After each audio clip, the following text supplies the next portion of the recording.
लहानपणी आमच्या शेजारी जुई नावाची एक झुळझुळ हसणारी मुलगी राहत असे.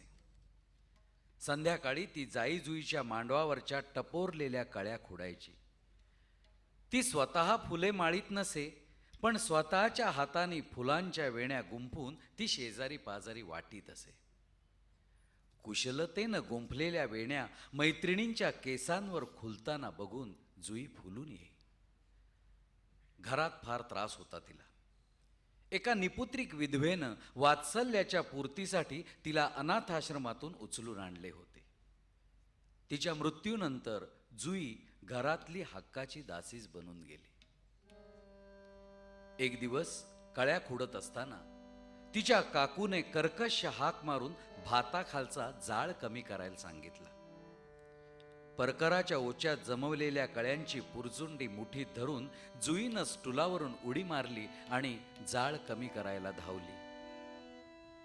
बाहेरपर्यंत जळत आलेल्या लाकडावर पाण्याचा हपका मारला आणि डोळ्यातला चुरचुरणारा धूर चोळून काढण्यासाठी दोन्ही हातांच्या मुठी चटकन डोळ्यावर धरल्या. परकराची पुरचुंडी निसटली आणि ओच्यातल्या कळ्या थेट निखाऱ्यावर जाऊन पडल्या. मग मात्र धुराशिवायही जुईचे डोळे खळखळ पाजरू लागले. ओच्यातल्या कळ्या फुफाट्यात उधळण्यासाठी आपली प्रारब्धे प्रासंगिक निमित्ते शोधत असतात. ते साधले की प्रारब्धाचे तांडव सुरू आणि कळ्या मात्र नेहमीसाठीच फुफाट्यात. अजूनही आठवण येते जुईची. तिच्या ओच्यातली हौस आणि डोळ्यातली करुणा मी फक्त धगधगणाऱ्या निखाऱ्यांच्या पार्श्वभूमीवरच बघू शकतो. अखेर आग म्हणजे फक्त लाकडांचा जाळ नव्हे, फुलांची, अंकुराची, मातीची, पौषाच्या रात्री बरसणाऱ्या बर्फाची आणि चंद्र चांदण्याची ही आग असू शकतेच ना.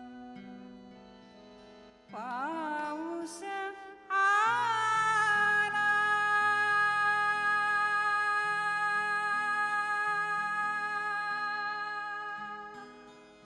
पाऊस आला,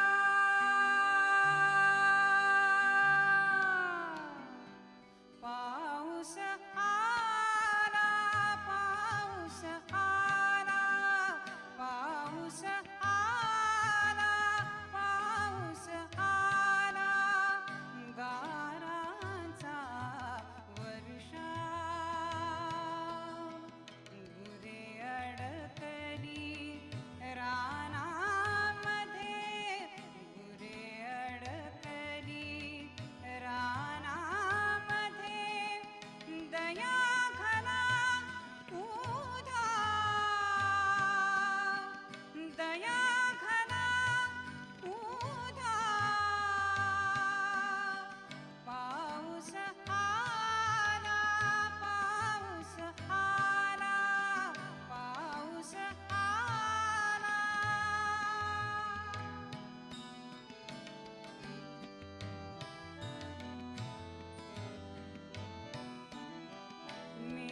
मेघांचे कोसळती पर्वत, मेघांचे कोसळती पर्वत, दरीने नादे दूर, गावची मुकला वाहून जाईल, गावची मुकला वाहून जाईल, असा कशाला पूर,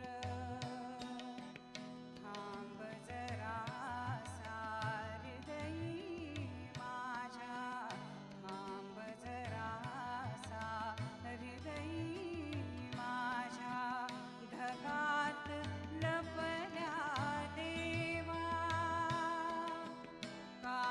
काठावरती जरा आणू दे, काठावरती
ग्रेसच्या आर्त आणि प्रतिकात्मकतेने गतिमान करणाऱ्या कविता वाचकांबरोबरच कलाकारांनाही अस्वस्थ करतात. त्या कवितांमधली अनावर वेदना, त्यातल्या प्रतिकांचं बळ आणि संकेतांच्या धुक्याचं दाट सावट विस्मयचकित आणि आकर्षित करतं कलाकारामधल्या सृजन उर्मीला. चित्रकार, संगीतकार, अभ्यासक, प्रकाशक अशा सर्वांचे ग्रेस बरोबर अतूट कलात्मक आणि वैयक्तिक नातेसंबंध जुळले आहेत.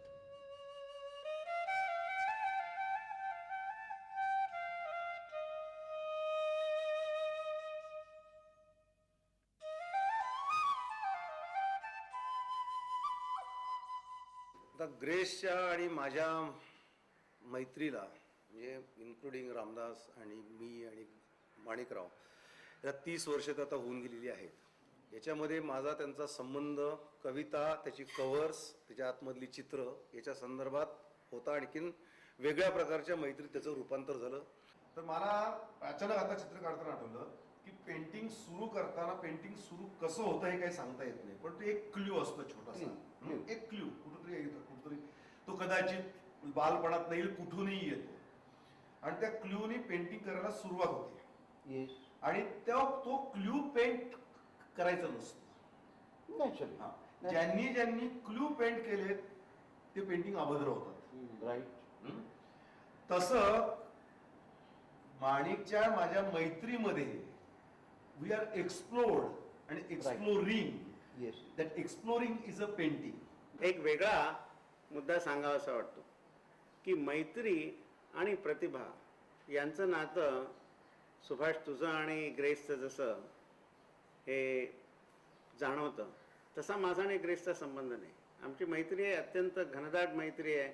त्याचं वर्णन मी करू शकणार नाही, ग्रेस कदाचित करू शकतील. त्यामुळं मैत्रीची ही दोन रूपं की एक प्रतिभेवर आधारित किंवा त्यांनी म्हटल्याप्रमाणे एक सहचर या दृष्टीनं आणि तसा काही दृष्टिकोन न बाळगता आणि तरीसुद्धा काहीतरी एक जे अतूट नातं असं निर्माण झालेलं आहे, या दृष्टीनं या मैत्रीचाही मला खूप अभिमान वाटतो. कोण सांग माऊली घनार्थ दे विजेतले, तिच्या दिव्यात तेल ओत भव्य मस्तकातले. आतापर्यंत you have been constantly collecting this oil to keep the wound weight.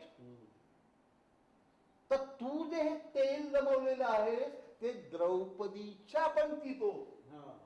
कोण सांद माऊली घनार्थ दे विजेतले, तिच्या दिव्यात तेल ओत भव्य मस्तकातले. तुलाच काय पाहसी. एवढं स्वतःमध्ये गुंतवणूक कुठे दुर्बोध आहे यार. काहीतरी लोकांनी आकाश पूर्ण करून दे. काळोख उजळण्यासाठी जळतात जीवाने सगळे. जो वीज खुपसतो पोटी तो एकच जलधर उजळे, तो एकच जलधर उजळे.